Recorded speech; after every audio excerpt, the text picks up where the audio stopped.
Let me start by saying that the 6.8 billion Bridgin Foundation issue, that issue is going to work, that issue is going to be implemented. Let me also mention that people just got the 6.8 billion news at that time.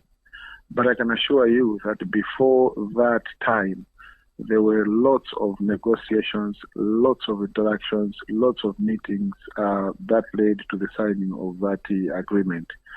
So that is going to happen.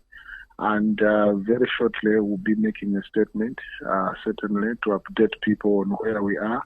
There are meetings going on. You must know that 6.8 billion is not small money. It's a lot of money. So there are so many other things that have to be stitched up.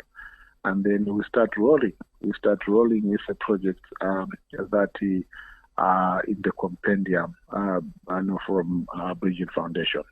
Now, just a reminder to Malawians, where will this money be allocated to in terms of development projects in the country? There are several projects. Some of them are universities. Universities like Mombera will benefit from it. There is a whole medical city that will be established in the Chileka area, and several other projects. Many projects that are in there. This will be the resource that will be used to establish and develop those. You are saying that currently government is still holding talks with this organization. How sure should Malawians be in terms of benefiting from this agreement? We already did the talks. What we are now doing is to stitch up so that we start rolling.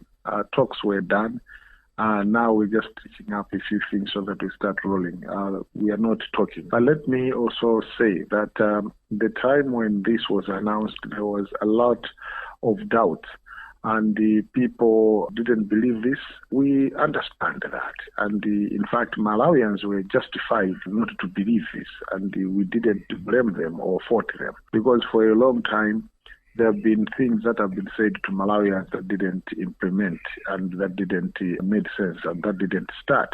You know very well that in this country, in the same country, same people, the people of this country were promised Singapore. That in this country there will be a Singapore. This country will turn to become Singapore. They waited for many years.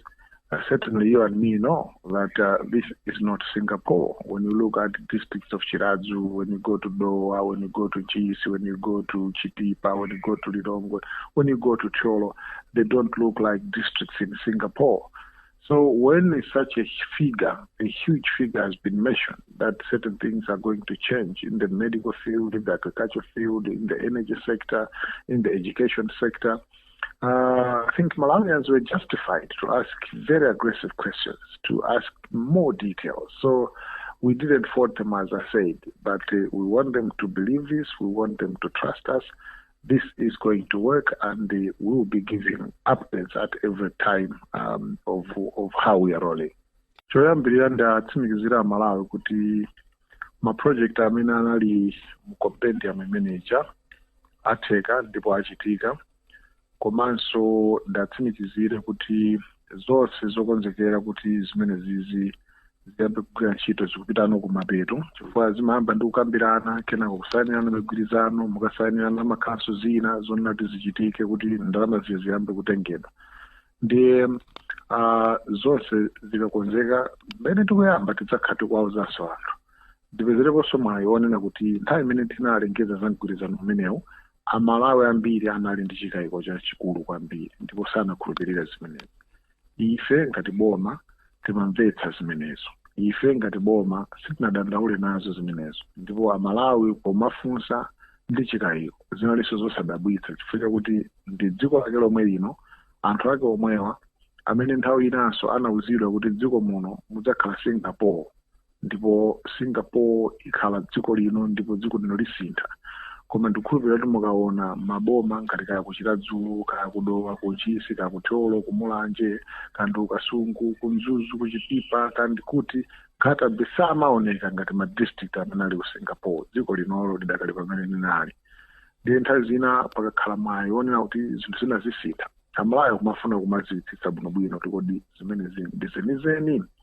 Kuma china chimene kanene chona kuti amene wa Bridgin Foundation akhalasa kuthandiza maiko ena komanso ndalama zoti abwera nazo kuno apanga ma project amene wawa andi zioneka ndi maso fa project singatheke kuti munganene kuti ya project ichitika pamene sikuoneka ikaoneka ndithu kuti zinthu zija zayamba kuyenda apa pakuchitika chakuti university ya Mumbera tupitaso kukesi zikuoneka kuti zikuyenda komanso tikupanga chipatala chachikulu mbali ya ku Blantyre kumene koko kukhala ndithu kanzinda kamene mbali ya kuchireka uko ndi malo ena amene tiyike zitukuko masekta zosiyana-siyana ngati masekta za energy masekta za ulimi ndi zina zotero ndi zinthu zote zaoneka ndi maso koma anthu akhale ndi chikhulupiriro nthawi zina timadziwa munthu umaona background tachokera kuti tili bati ndiye mafunso amachokera pamenepo koma apapa tasadandaule zimene zizi zitheka ndithu. Mwafotokoza kuti kumambiriro zimenezi zitangosayinidwa kumene anthu ambiri anali ndi chikayiko ndipo mwatsimikizira kuti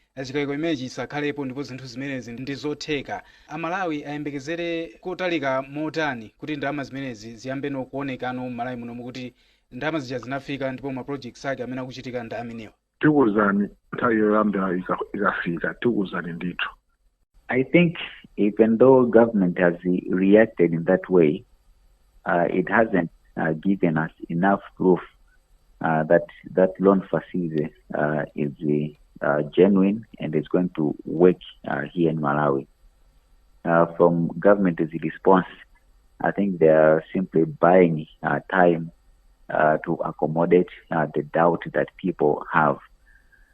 But soon after the signing of that loan, everything could tell that government had been scammed. And as Malawians, I would simply ask them not to expect anything tangible from that agreement. Yankho limene lachoka kuboma sili kupereka umboni okwanira kunena kuti mgwirizano umene uja unalibe weniweni ndipo upindulira dziko lino. Tonse tikukumbukira kuti mgwirizano umene uja utangochitika panapezeka zambiri zimene zinapereka chikayiko. Kunena kuti kodi anthu opereka ngongolewa ndi oonadi kapena angakwanise kuchita zimenezi. Ndiye kuchokera pa maumboni amene anaperekedwawo ndi yankho limene boma lapereka ndikuona ngati angofuna kuti angogula nthawi kuti azinena kuti tikukambiranabe. Koma pa chilungamo chake ndikuona ngati dziko la Malawi tinayendedwa pansi ndipo ngati nzika tisayembekezere kuti zina zake zazikulu zichitika pa mgwirizano umene uja.